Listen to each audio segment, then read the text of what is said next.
Simply, Your Excellency. Thank you very much. Let's take our seats.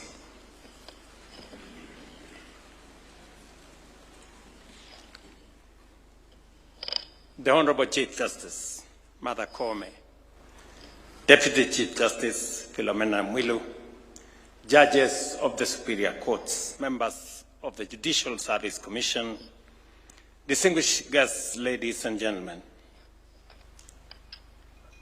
I congratulate the 15 honorable men and women sworn in today as judges of the Court of Appeal as you assume this high constitutional office in service of our Republic. Your appointment carries immense responsibility and profound national consequence. In accepting this charge, you join a vital institution whose strength, independence, and credibility are indispensable to Kenya's stability and the health of our democracy. I'm encouraged to note that in recent years, the Court of Appeal has progressively strengthened its institutional capacity through a deliberate and structured appointment process. This reflects a sustained commitment to expanding access to justice, improving appellate efficiency, and ensuring the court is adequately resourced to fulfill its vital constitutional mandate. In 2022, 11 judges were appointed to the Court of Appeal, 4 of whom I appointed immediately upon assuming office on the 15th of September 2022. This appointment of 15 additional judges, therefore, represents one of the most significant single reinforcements of the court in recent history. It demonstrates our collective resolve to reduce the backlog of appeal cases, shorten time required to resolve disputes, and strengthen public confidence in the administration of justice. This expansion also comes at a critical moment. As of December 2025, the Court of Appeal was managing a pending caseload of 14,300 matters, with an overall case clearance rate of 68%. These figures indicate that while progress has been made, existing judicial capacity has not yet fully matched the growing inflow of cases, particularly in high-volume stations. That is why this administration has consistently committed resources to strengthen the judiciary's human capital, ensuring it has the capacity, skills, and institutional depth required to effectively deliver on its constitutional mandate.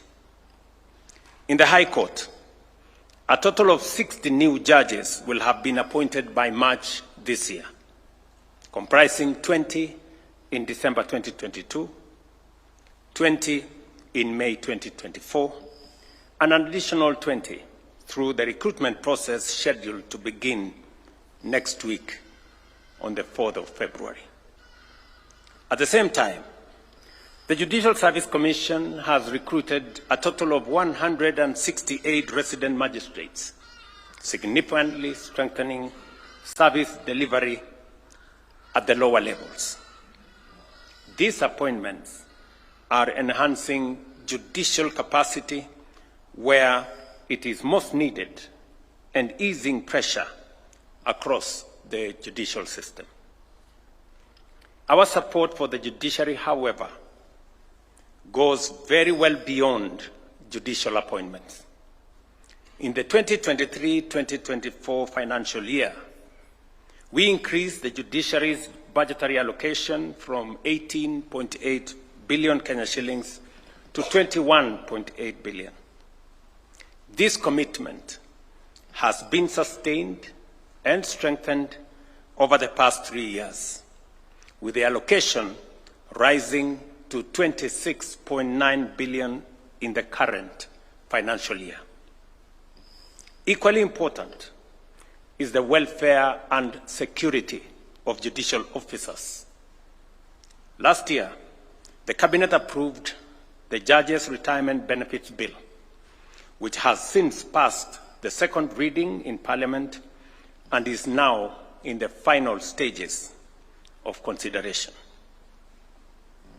I have the undertaking of the speakers of the two houses that this shall be dispensed with within this financial year.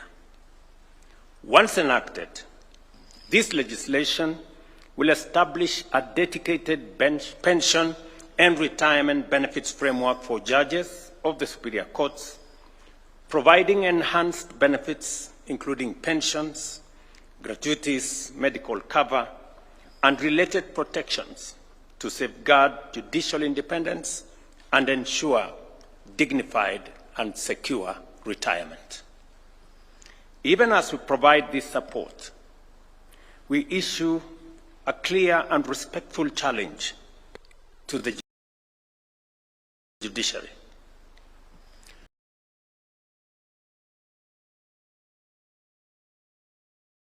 With the expanded capacity, improved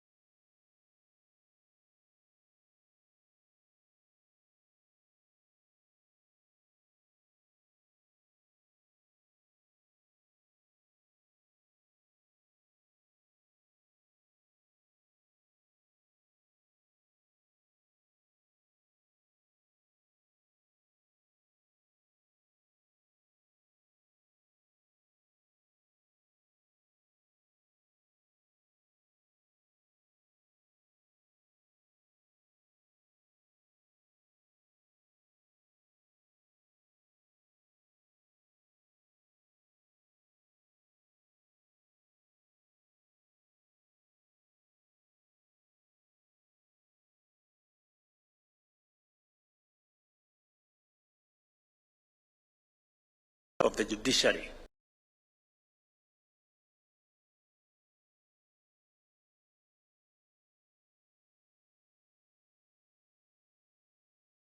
position of the courts.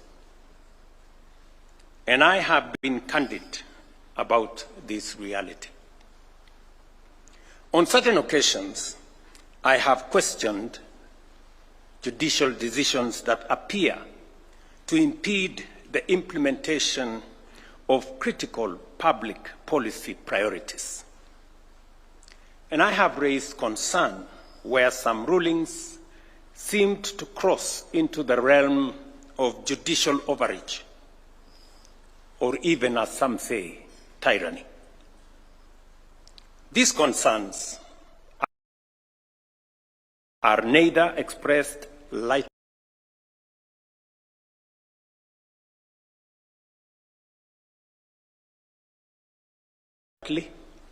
nor out of disregard or contempt for the courts.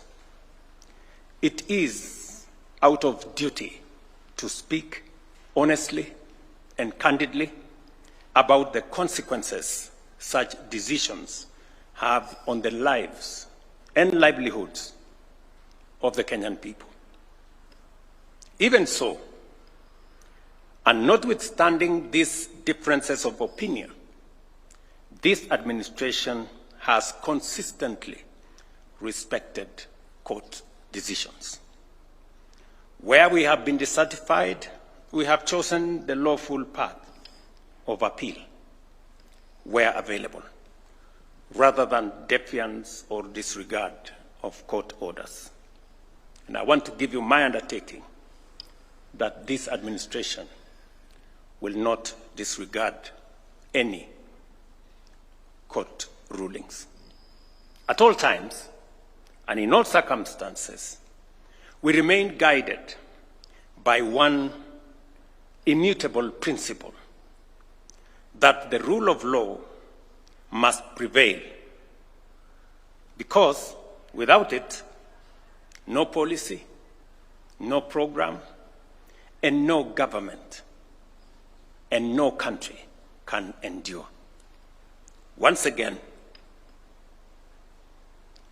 congratulations to the newly appointed judges of the Court of Appeal.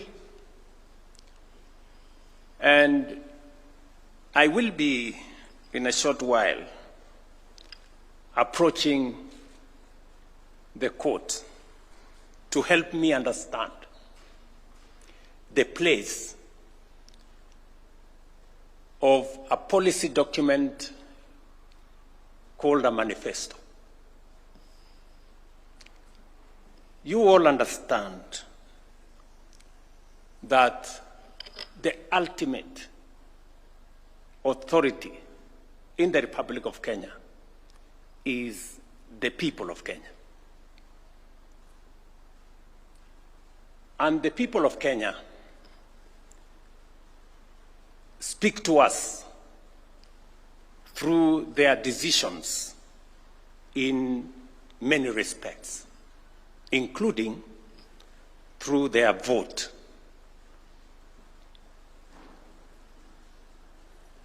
I will want to understand when the people of Kenya vote for a manifesto, and a manifesto is endorsed as a policy document by millions of Kenyans. Where does that manifesto stand when the implementation of that manifesto is challenged, sometimes on account of public participation, to the detriment of millions who voted for it? I think as we grow our jurisprudence, I think it's a good thing to try and help us, all of us, understand, because progressively we want to move away from our political discourse being around personalities or being about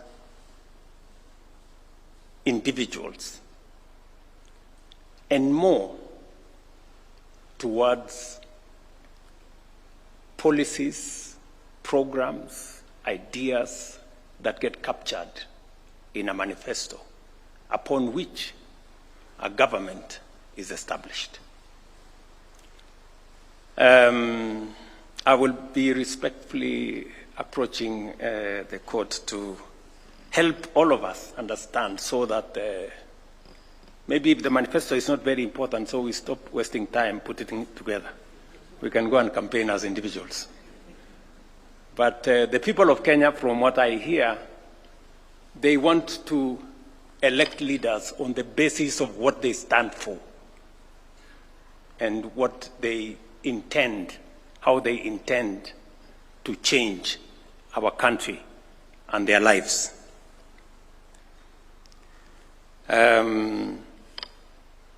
Shortly. Once again, I congratulate the judges sworn in today and assure you of this administration's continued support as you serve the people of Kenya. May your tenure strengthen justice, deepen public confidence in our courts, and reinforce the constitutional foundations of our republic. Again, congratulations to you and my very, very best wishes. Thank you very much. Let us all rise. We shall conclude this session with the national anthem.